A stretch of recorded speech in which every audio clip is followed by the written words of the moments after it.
on 21st of this month, came to the House and reported on 3 areas. That one, what is the progress that we have made on realizing our national values? And 2, the principles of governance. And 3, the progress made in fulfilling our international obligations.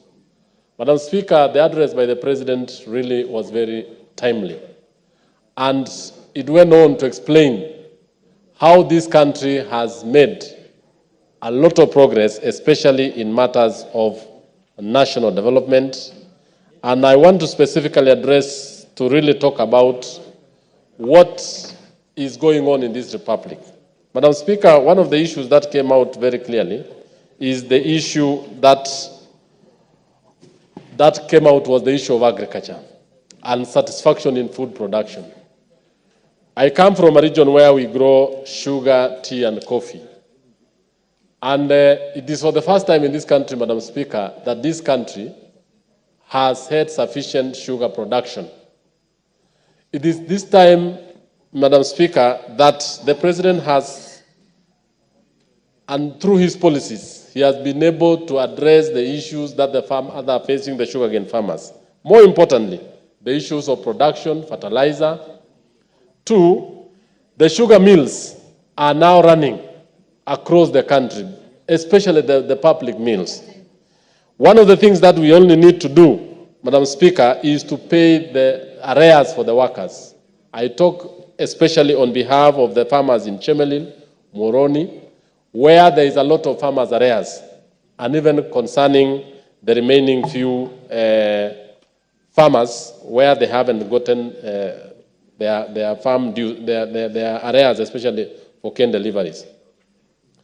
Madam Speaker, the other issue which actually touched us is the issue of health cover, the universal health coverage.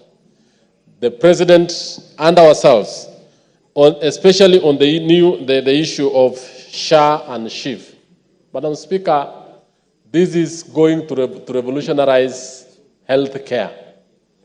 And it is in health care that when a nation's people are properly treated and the people gotten the medical care, they will actually be able to really do their activities well. Through this new, through this SHA, or the Social Health Insurance Authority, we'll be able to actually pay medical bills for the chronically ill, also those who are high medical bills, and it will stop these members of parliament from actually going for fundraising, for even being asked to pay for inpatients, especially even in private facilities. Madam Speaker, I also want to laud the President, especially in cancelling the Adani deal. The Adani deal, Madam Speaker, had a number of issues which had been raised by the public. The deal might have been good, but the way it was procured, the way the public participated in it, and I want to say that the President listened to the public.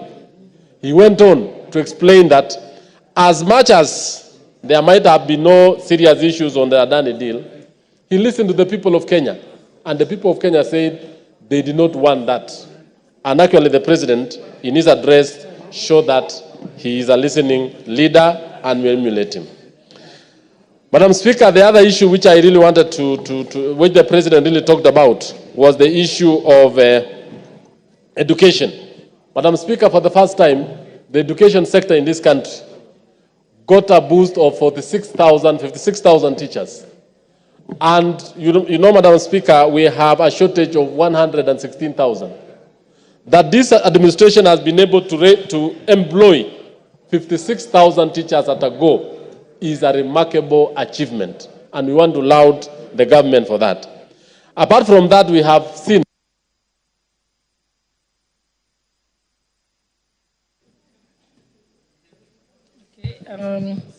the Honourable Member for Belgut.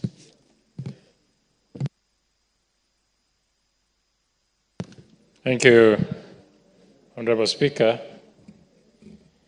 Like many speakers, let me also add my voice on the State of the Nation address by the President. And as is constitutional under Article 132, the president will be, when he addresses the nation, some of the points that he must, is obligated to give the progress we have made in realizing our national values and principles, number one, governance, and to submit to honorable members the progress made in fulfilling our international obligation. And for today, that is where I will dwell on, Honorable Speaker, an issue of international obligation. On international obligation is fundamental to our nation's ability to secure stability, foster global cooperation, and regulate matters of importance. Honorable Speaker, I'll be speaking on matters of global cooperation and secure stability. Honorable members will recall that when I brought in the issue of trying to seek permission to send our officers to Haiti, there was a lot of contest from this House, Honorable Speaker, because Kenya, in its part of its foreign policy, is security, and there was a lot of contestation. Today, like the President did mention, we are extremely happy as a nation that section of the places that had gangs in Haiti, and having deployed our officers to Haiti, the gangs and their gang leaders have been completely subdued. That we can, as a country, report today that there is relative peace in Haiti, particularly in Port Florence, the capital city of Haiti. That is part of our obligation. Also, like the President did mention, part of the region, particularly mediation and negotiations for warring, different warring groups in Sudan and Southern Sudan. There have been concerted efforts by the head of state